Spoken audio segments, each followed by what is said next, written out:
এখন আমরা যেই বাসাতে থাকি, এই বাসাতে আমাদের দুজনের যে কত স্মৃতি জড়িয়ে আছে তা বলে শেষ করা যাবে না। আজকে থেকে ৩ বছর আগে, না তার থেকেও একটু বেশি সময় হবে, আমাদের বিয়ের পর আমরা ১ম এই বাসাতেই সংসার জীবন শুরু করি।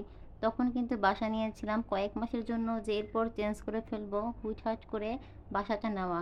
কিন্তু এরপর এমনভাবে মায়ায় জড়িয়ে পড়েছি সবার সাথে, আর চেঞ্জ করা হয়নি।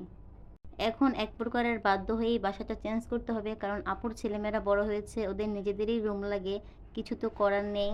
যাই হোক, আপুর সাথেও কিন্তু অনেক স্মৃতি আমার জড়িয়ে। কারণ আমি অনেক কিছু রান্না করতে পারতাম না। অনেক জিনিসই আমার ছিল না। তো আমি যেমন একটু বেশি খাবার রান্না করলে আপুর থেকে এখনও পাতিল নিয়ে রান্না করি। আমার তো বড় পাতিল নেই, যেহেতু টোনাটুনির সংসার। আর তো একটু অসুস্থ হলে বা রান্না করতে মন না চাইলে আমি রান্না করিও না। আপুর থেকেই খাবার নিয়ে খাই। মানে কি বলবো, নিজের বড় বোনের মতো করেই আমি আপুকে সবসময় দেখেছি। মানে উনি যে বাড়িয়ালি, সেই হিসাবে উনি কিন্তু আমাকে কখনোই কোনো কটু কথা বলেনি যে আমি কষ্ট পাবো, এমন কোনো কিছুই সে কখনোই বলেনি। তো আপুর কথা আমার সারা জীবন মনে থাকবে। আপু কিন্তু আমাদের গ্রামের বাড়িতেও গিয়েছিল। ভিডিওর মাধ্যমে আপুকে একটাই কথা বলবো, আমাদের জন্য যেন সবসময় দোয়া করে, আর কখনো যদি কোনো ভুল করে থাকি আপু যেন আমাদেরকে মন থেকে মাফ করে দেয়।